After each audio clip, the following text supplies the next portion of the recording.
Bom dia a todos, espero que estejam bem, preparados aí para essa volta às aulas, que tenham aproveitado aí, na medida do possível, as férias.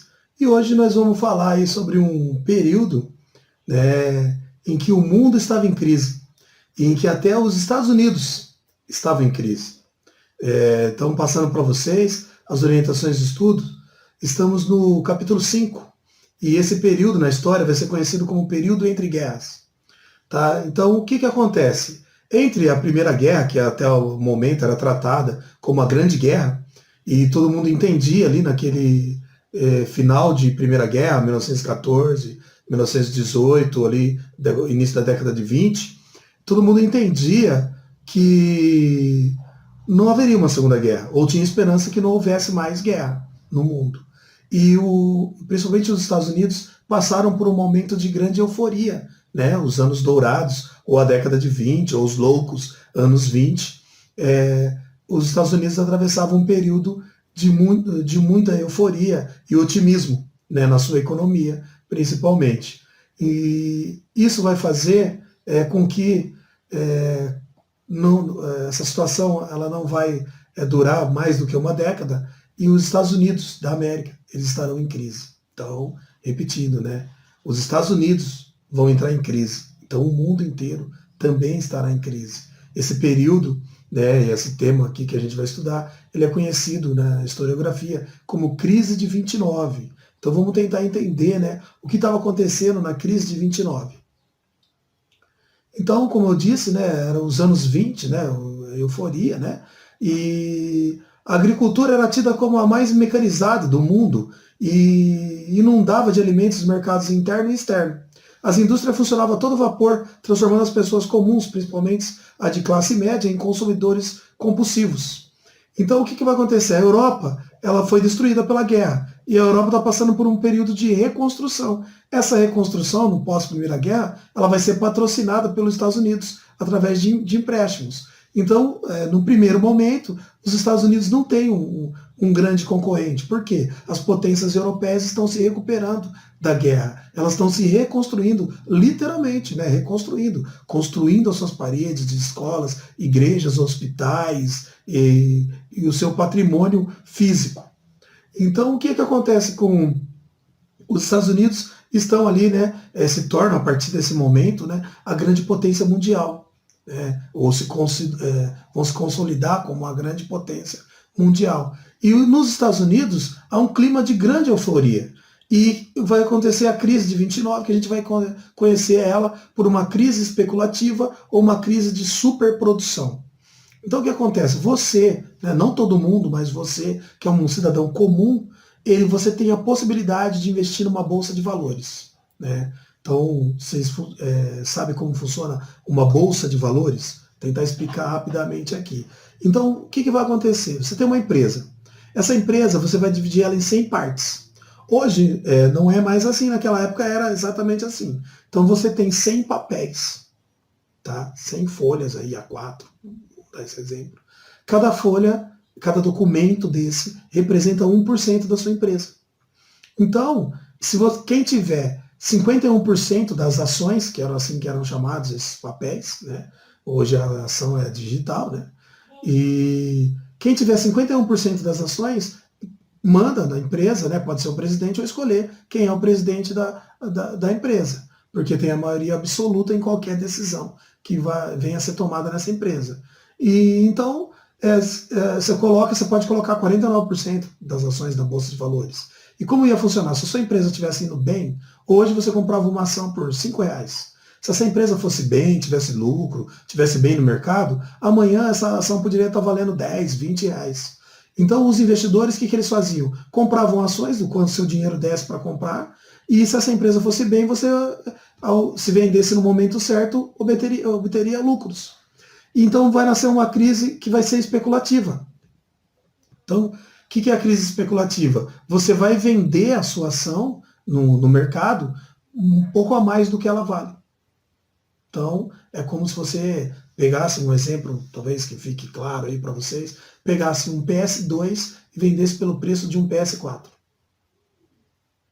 Quem comprou, comprou. Mas na hora de revender esse PS2 para outra pessoa, a pessoa fala assim, não, peraí, isso aqui não é o PS4, não vale esse valor, não tem esse valor. E ela não ia querer comprar. Então o que vai acontecer? Quando der o crash na bolsa, que a gente vai chegar já já, nesse dia, várias pessoas vão querer vender as suas ações sentindo que o mercado está inseguro. Só que não vai ter muita gente para comprar. E os bancos também eram investidores. E mais de 5 mil bancos irão falir.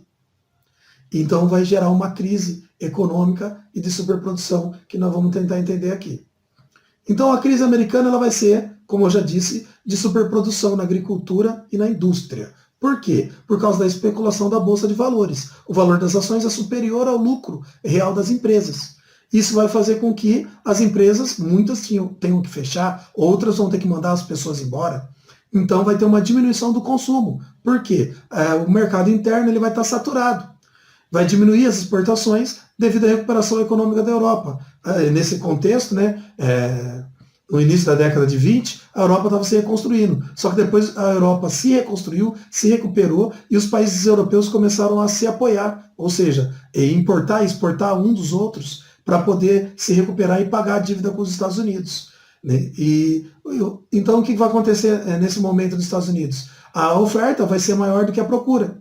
E quando a oferta é maior do que a procura, você tem que diminuir os preços. Uma das soluções é diminuir o preço. Se o preço diminui o lucro das empresas. Diminuindo o lucro das empresas, elas vão ter que mandar os funcionários embora. Ou algumas vão fechar.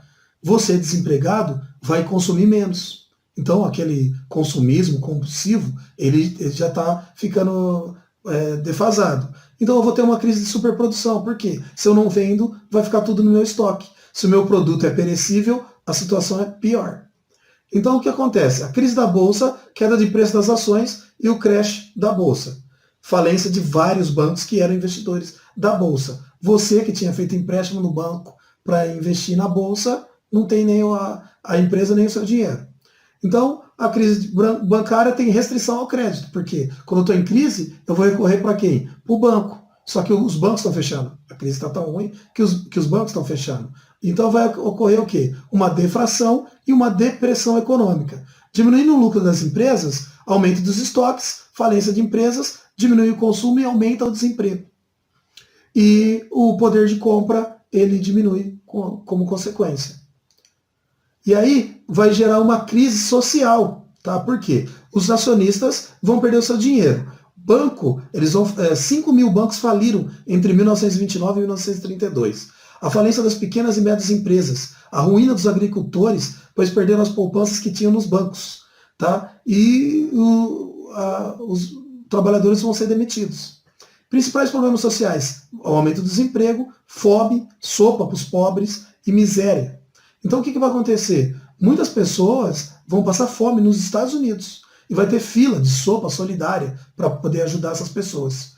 E vai aumentar o suicídio. Muitas pessoas que estão endividadas, elas não aguentam muito, né, passar por esse momento e elas vão se suicidar lá nos Estados Unidos.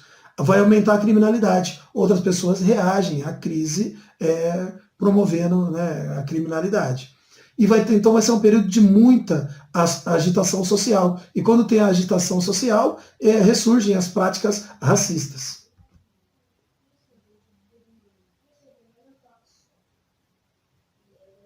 A Grande Depressão, já no caso, né, que esse termo, significa a mundialização dessa crise. Porque muitos países, nesse momento, eles dependem das negociações com os Estados Unidos para estarem bem, ou se a economia está pautada em negociações com os Estados Unidos. Se os Estados Unidos está em crise, o resto do mundo também está em crise. Como nós vamos ver depois, que essa crise é um dos motivos do fortalecimento dos sistemas totalitaristas. Né? Porque o capitalismo se encontra em crise. O país que ajudava as nações da Europa a se recuperar, ele está em crise. De um lado, nós vamos ter o capitalismo, do outro lado, o socialismo, e alguns países vão apresentar como solução o totalitarismo. Então, essa imagem aqui, que já caiu várias vezes no vestibular, né, ela representa os dois momentos aqui nos Estados Unidos. Logo acima, dentro do carro, o surgimento aí as pessoas podendo comprar o seu automóvel, podendo assistir aos cinemas, né, passando por um momento de euforia, e embaixo uma fila para pegar a sopa.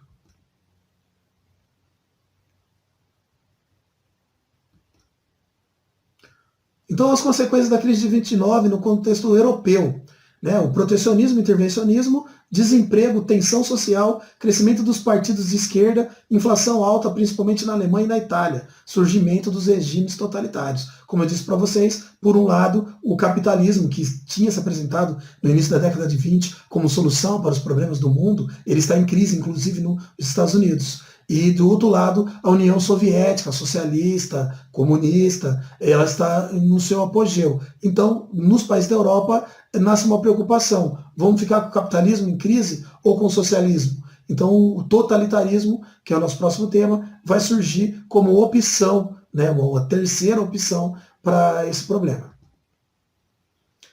Então, a Bolsa de Nova York registrou ontem um formidável desastre financeiro. São Paulo, sexta-feira, 25 de outubro de 1929. Então, essa matéria aqui, né, do jornal da época aqui no Brasil, venha nos dizer que a crise afetou também o Brasil. Então, efeito prova, se aparecer para você alguma questão sobre crise de 29, como é que foi que ela afetou o Brasil? Ela afetou o Brasil no café. Tá, então procure por uma alternativa que fala do café. Então o café representava 71% das exportações brasileiras e os grandes compradores eram os Estados Unidos. Os outros produtos que compunham a nossa pauta de exportação eram o cacau e a banana. Então dizia-se que o Brasil possuía uma economia de sobremesa.